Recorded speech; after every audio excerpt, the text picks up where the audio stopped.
আগামী পর্ব স্ক্রিপ্ট। দৃশ্য ১, গাঙ্গুলি বাড়ির বৈঠকখানা। সময় সকাল। চরিত্র ইন্দ্রাণী গাঙ্গুলি, শোভা অর্থাৎ দেবলীনার মা বা ইন্দ্রাণীর বন্ধু, দেবলীনা, ঈশান, আয়ুষ, কুসুম। ঘর বেশ থমথমে। সোফায় শোভা এবং দেবলীনা বসে আছে। ইন্দ্রাণী দাঁড়িয়ে আছেন। ঈশান, আয়ুষ এবং কুসুম চিন্তিত মুখে দাঁড়িয়ে আছে। শোভা কঠিন স্বরে, আর কত অপেক্ষা করবি ইন্দ্রাণী? গুরুদেব ৬ মাসের কথা বলেছে, আমি তোকে ২ মাস সময় দিলাম, এর মধ্যে ঈশান দেবলীনা বিয়ে দিয়ে দে। ইন্দ্রাণী শান্ত কিন্তু দৃঢ়। শোভা, তুই আমার বন্ধু, কিন্তু বিয়েটা আমার ছেলের, আর গুরুদেব যা বলেছেন তা অমান্য করা ঠিক হবে না, অমঙ্গল হতে পারে। শোভা নাটকেও ভাবে হেসে, অমঙ্গল? যত সব কুসংস্কার! তোর এই গুরুদেব তোর সংসারকে আরও ৬ মাস পিছিয়ে দিতে চাইছে। আমি চাইছি আমার মেয়েটা সুখে থাকুক, তোর বাড়ির বউ হোক। দেবলীনা চোখে জল এনে অভিনয় করে, মা তুমি শান্ত হও, মাসিমা ঠিকই বলছেন, আমি অপেক্ষা করব। ইন্দ্রাণীর দিকে তাকিয়ে ফিসফিস করে, মাসিমা আমি সত্যি বদলে গেছি, আমি এখন শুধুই আপনার ছেলে আর এই বাড়ির সুখই চাই।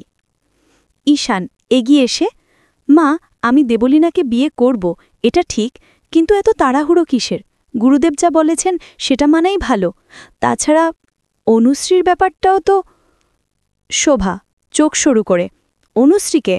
ও তোর বন্ধুর মেয়ে? যাকগে, আয়ুষের সাথে তার বিয়ে ঠিক হয়েছে তো ভালো। ঈশানের তো দেবলীনা আছে, বিয়েটা দ্রুত হোক। তোকে আমি নতুন একজন মহাজ্ঞানীর কাছে নিয়ে যাব, যিনি এই লগ্ন বের করে দেবেন কাল সকালে, তুই না করতে পারবি না। শোভা বিজয়ীর মতো হাসে। ইন্দ্রাণী নিরুপায়ভাবে মাথা নাড়েন। কুসুম চিন্তিত চোখে দেবলীনাকে দেখে। কাট। দৃশ্য ২, বাড়ির পুজোর ঘর। সময় পরের দিন সকাল। চরিত্র ইন্দ্রাণী, শোভা, দেবলীনা, একজন ছদ্মবেশী গুরুদেব অর্থাৎ দেবলীনার ভাড়া করা, ঈশান, আয়ুষ। পুজোর ঘরে বিশাল আয়োজনের মাঝে ছদ্মবেশী গুরুদেব বসে আছেন। শোভা এবং দেবলীনা তার সামনে বিনীতভাবে হাতজোড় করে আছে। ইন্দ্রাণী কিছুটা দূরে, সন্দেহ নিয়ে।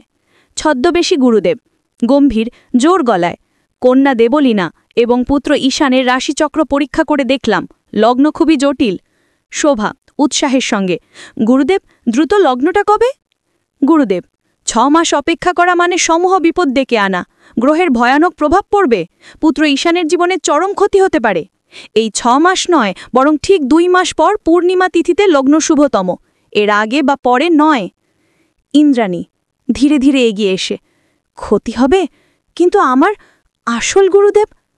ছদ্মবেশী গুরুদেব ইন্দ্রাণীর দিকে তাকিয়ে চোখ রাঙিয়ে, আপনি ঈশ্বরের বাণী অবিশ্বাস করছেন?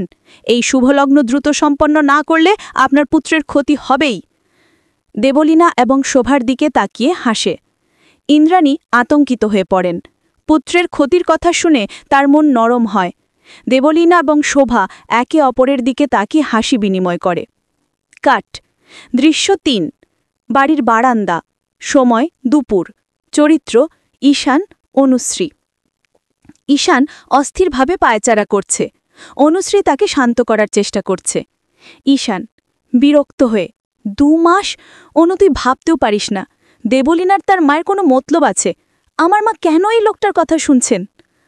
অনুশ্রী সহানুভূতি নিয়ে, শান্ত হয় ঈশান, তোর মায়ের হয়তো ভয় লেগেছে, ছেলের অমঙ্গলের কথা কে না ভাবে, কিন্তু দেবলীনা, ওর মতিগতি আমি বুঝতে পারি না, তোর মা ওকে তোর জন্য কেন বেছে নিলেন? ঈশান অনুশ্রীর দিকে তাকিয়ে, তোর সাথে কথা বললে আমি একটু শান্ত হই, তোর মতো ভালো মনের মেয়েকে আমার মা কেন বোঝেন না? তিনি জানেনই না আমার জীবনসঙ্গিনী কেমন হওয়া উচিত। অনুশ্রী ঈশানের চোখ এড়িয়ে, আমি শুধু তোর ভালো চাই ঈশান, দেবলীনাকে আমি বন্ধু হিসেবে দেখতে পারি না, তুই শুধু খেয়াল রাখিস যেন তোর ক্ষতি না হয়। ওই সময় আয়ুষ সেখানে আসে। সে ঈশান এবং অনুশ্রীকে এত ঘনিষ্ঠভাবে দেখে কিছুটা ঈর্ষান্বিত হয়। আয়ুষ ঈশানকে উদ্দেশ্য করে, কি ব্যাপার, এত চিন্তিত কেন? আমাদের তো ২ মাসেই মুক্তি, দেবলীনার সাথে তোর বিয়েটা হয়ে গেলেই তোর চিন্তা শেষ। আমি কিন্তু ভাবছি আমার জন্য আমার নতুন জীবনসঙ্গিনী কখন আসবে। ঈশান কষ্টে। আয়ুষ। কাট। দৃশ্য ৪, দেবলীনা এবং শোভার ব্যক্তিগত কক্ষ। সময় রাত। চরিত্র দেবলীনা, শোভা। দেবলীনা খুশিতে শোভাকে জড়িয়ে ধরে। দেবলীনা, মা, আমরা সফল, 2 মাসের মধ্যে বিয়ে, আমি গাঙ্গুলি বাড়ির বউ হব। শোভা নিষ্ঠুর হাসি হেসে, তারপর এই বাড়ির দখল। এই ইন্দ্রাণী গাঙ্গুলির সব অহংকার ধূলিসাৎ করে দেব। ওর ছেলের ক্ষতি হলো, আমাদের কিছু যায় আসে না। দরকার হলে ঈশানকে। কথা বলে না। দেবলীনা চোখে ক্রূরতা। হ্যাঁ মা, বিয়ের পরই আমাদের আসল খেলা শুরু হবে। কুসুমকে অপমান করার জন্য ইন্দ্রাণী আমাকে বাড়ি থেকে তাড়িয়ে দিতে চেয়েছিল। এবার আমি তাকে অপমান করে এই বাড়ি থেকে তাড়াবো।